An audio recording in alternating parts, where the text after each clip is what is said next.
तो दोस्तों आज हम बात करेंगे इंडिया कनाडा में जो टेंशन और डिप्लोमेटिक वॉर चल रही है उसके बारे में। हम सब जानते हैं कि ये सब शुरू हुआ था निज्जर के मर्डर से। अब इसमें क्या चीज़ है कि भले ये खालिस्तानी मूवमेंट का एक पार्ट था, लेकिन इसका कुछ खास पॉलिटिकल या इन्फ्लुएंस वाला बैकग्राउंड नहीं था।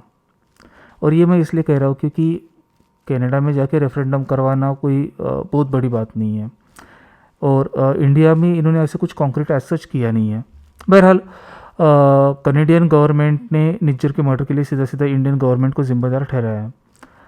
अब अगर यूएसए और फाइव आइज, जिसमें आपका यूएसए, यूके, ऑस्ट्रेलिया, न्यूजीलैंड और कनाडा भी शामिल है, तो इनका स्टैंड भी लगभग इंडिया के अगेंस्ट ही है। भले ये लोग डेमोक्रेसी और फ्रीडम ऑफ एक्सप्रेशन या फ्रीडम ऑफ स्पीच के बारे में बात करते हैं, लेकिन क्या सच में एक दो कौड़ी के टेररिस्ट के लिए ये लोग इंडिया से दुश्मनी करेंगे? वैसे अब इंडियन पर्सपेक्टिव से देखा जाए तो निज्जर जो कि एक कनेडियन टेररिस्ट है, और पन्नू जो है वो एक अमेरिकन टेररिस्ट है। दोनों इंडिया के मोस्ट वांटेड लिस्ट में हैं। भाई अब खालिस्तान जैसे कोई प्लेस ही नहीं है, तो हम तो कनाडा और यूएसए का ही नाम लेंगे क्योंकि ये वहाँ के सिटीजन्स है। वैसे इस वीडियो का मकसद है कि इसके पीछे छुपे हुए जियोपॉलिटिकल रीजंस को समझना। वैसे तो ट्रूडो और उसका बाप दोनों इंडिया के खिलाफ नफरत ही रखते हैं, और ये कोई ढकी छुपी बात नहीं है। हम देख सकते हैं कि कनिष्का बॉम्बिंग, उसके बाद खालिस्तान का सपोर्ट। लेकिन कनाडा का इतना डिप्लोमेटिक वेट नहीं है कि वो इंडिया को चैलेंज कर पाए। तो सवाल ये आता है कि कनाडा को आखिर क्या मिलेगा इसमें? सबसे पहले तो ट्रूडो का लोकल पॉलिटिक्स। अगर आप जियो पॉलिटिक्स को फॉलो करते होंगे तो आपको पता ही होगा कि ट्रूडो की जो गवर्नमेंट है वो जगमीत सिंह के सपोर्ट से चल रही थी, और ट्रूडो खालिस्तानी वोट बैंक के पीछे हैं। अब इसमें दूसरा एंगल है यूएसए का। यूएसए इंडिया को प्रेशराइज करना चाहता है ताकि इंडियन गवर्नमेंट जो है उनकी बात माने, फिर चाहे वो रशिया का इशू हो, चाइना से कॉन्फ्लिक्ट का इशू हो, ब्रिक्स हो या फिर ईरान हो। तो ब्रिक्स का भी काफ़ी इम्पोर्टेंस है क्योंकि इसमें डीडॉलराइजेशन की बात हो रही है। उसके बाद जो यूएसए के जो मेनली एनिमीज़ है, लाइक चाइना हो गया, रशिया हो गया या फिर ईरान हो गया, तो इनके साथ भी इंडिया की जो पार्टनरशिप है वो बढ़ने की बात हो रही है। तो यूएसए इंडिया को प्रेशराइज करना चाहता है। अगर हम पूरे घटनाक्रम को देखें तो पहले बांग्लादेश, उससे पहले भी पाकिस्तान, फिर मतलब जो यूएसए ने जो पाकिस्तान को एड दी थी लगभग $450 मिलियन की। उसके बाद आता है आपका बांग्लादेश, जिसमें प्रो यूएसए गवर्नमेंट आ जाती है और वो इंडिया के खिलाफ स्टांस लेती है। और उसके साथ ही जो फाइव आइज का यूएसए के इशारों पर नाचना और इंडिया को क्रिटिसाइज करना इसी निज्जर के मुद्दे के ऊपर। तो फाइव आइज जो है वो भी यूएसए के इन्फ्लुएंस में आता है। पाकिस्तान और बांग्लादेश जो है वो भी यूएसए के इन्फ्लुएंस में आते हैं, मतलब उनकी गवर्नमेंट की बात चल रही है यहाँ पे। कुछ दिनों पहले जापान का भी एक स्टेटमेंट आया था कि इंडिया हैज़ नो फ्रेंड्स। सो अगर मैं इसको कोट करना चाहूँ तो उन्होंने ये कहा था कि misguided foreign policy has left India friendless in the South Asia. वैसे तो ये इस वजह से भी था कि इंडिया ने जापान का जो एशियन नाटो वाला आइडिया था उसको रिजेक्ट कर दिया था। सेम उसी तरीके से 2-3 दिन पहले जर्मनी ने ऑफिशियली पेपर रिलीज़ करके इंडिया को रशिया से इंडिपेंडेंस देने की बात करी थी, मतलब डिफेंस इक्विपमेंट के बारे कॉन्टेक्स्ट में, जो कि मुझे ठीक लगता है क्योंकि इससे हमें भी कुछ एडवांटेजेस मिल सकते हैं। जैसे कि जो वेस्टर्न कंट्रीज़ है उनकी जो डिफेंस टेक्नोलॉजीज़ है वो काफ़ी स्टेट ऑफ द आर्ट होती है। लेकिन इसके साथ ही जर्मनी ने बात करी थी एनजीओज़ को हेल्प करने की, और इससे क्या होगा कि जर्मनी अपना इन्फ्लुएंस हमारे अंदर ला सकता है।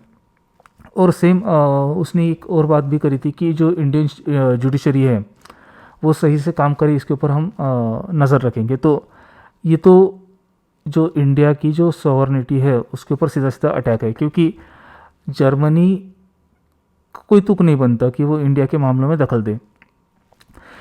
वैसे यहाँ पर मज़े की बात यह है कि जर्मनी जो कि जिसकी खुद की इकोनॉमी की लगी पड़ी है, अगले 1 साल या 2 साल के भीतर हम जर्मनी को क्रॉस करके 4th लार्जेस्ट इकोनॉमी बन जाएंगे, और ये हमें डोनेशन देने की बात करते हैं। तो खैर, मुझे ऐसा लगता है कि यूएसए और वेस्टर्न कंट्रीज़ इंडिया को प्रेशराइज करना चाहते हैं ताकि हम चाइना और रशिया के अगेंस्ट स्टैंड ले। वैसे मैं एक और बात ऐड करता चलूँ कि ये जो पूरा मामला हो रहा है ये तब से होने लगा है जब से इंडिया और चाइना का जो कॉन्फ्लिक्ट था वो थोड़ा थोड़ा अब रिजॉल्व होने की तरफ बढ़ रहा है, क्योंकि चाइना ने भी डिसएंगेजमेंट काफ़ी हद तक कर ली है और जो रिलेशंस है इंडिया और चाइना रिलेशंस तो वो काफ़ी हद तक नॉर्मलाइज हो रहा है। हम जानते हैं कि हम चाइना के ऊपर ट्रस्ट नहीं कर सकते हैं, लेकिन अभी के लिए हम चाइना से डिसएंगेज हो रहे हैं। और जो चाइना का जो सरकारी भोपू है ग्लोबल टाइम्स, वो भी अब इंडिया की तारीफ़ कर रहा है, हमारी पॉलिसी की तारीफ़ कर रहा है। तो ये काफ़ी हद तक नॉर्मलाइज हो रहा है और इससे जो यूएसए को जो एडवांटेज था इंडिया के ऊपर चाइना के खिलाफ, तो वो अब कम हो रहा है, क्योंकि यूएसए ये चाहता है कि इंडिया चाइना के अगेंस्ट स्टैंड ले। लेकिन अगर इंडिया और चाइना के रिलेशंस नॉर्मल होते हैं तो जाहिर सी बात है यूएसए को चाइना के अगेंस्ट जो एडवांटेज यहाँ पे मिल रहा है वो हट जाएगा। और अगर लेकिन अगर इंडिया यूएसए की बात मानता है और चाइना के साथ एंगेज हो जाता है और रशिया को भी क्रिटिसाइज़ करता है, ओके, तो ये लोग कल के कल निज्जर कर रहा हूँ, माफ़ करना, जो अपना पन्नू है उसको खुद इंडिया छोड़ के जाएंगे। वैसे तो ये थोड़ा शायद ज़्यादा हो गया है, लेकिन जो प्रेशर है इंडिया के ऊपर वो काफ़ी हद तक न्यूट्रलाइज हो जाएगा। बट हमें ये समझना पड़ेगा कि हम यूएसए या कोई भी और कंट्री हो उसके कहने पर अपनी पॉलिसीज़ नहीं बना सकते हैं, और हमें बनानी भी नहीं चाहिए। हमें जब लगेगा कि चाइना को ठोकना है तो हम ठोक देंगे। गलवान में हमने ठोका था। जब लगे कि रशिया से वेपन्स नहीं लेने हैं हम नहीं लेंगे, तो जैसे हमने फ्रांस से राफेल ख़रीदा था। जाहिर सी बात है हमारे गवर्नमेंट ऑफिशियल्स भी ये बात समझते हैं और उसके अकॉर्डिंग एक्शंस लेंगे। खैर ये तो एक एनालिसिस था कि ये जो पूरा टाइमलाइन है या फिर ये जो पूरा घटनाक्रम हो रहा है इसके पीछे क्लियरली यूएसए का इन्फ्लुएंस है। अब यूएसए में भी गवर्नमेंट चेंज होगी तो देखते हैं कि इसके बाद क्या होता है। तो लेकिन अगर इस हवाले से कुछ और भी डेवलपमेंट होती है तो मैं आपके लिए अपडेटेड वीडियोस लाता रहूँगा। तो जुड़े रहिए हमारे साथ और इस चैनल को सब्सक्राइब करें, लाइक करें, और अगर आपके कोई थॉट्स है तो कमेंट सेक्शन में देना ना भूलें। Thanks for watching.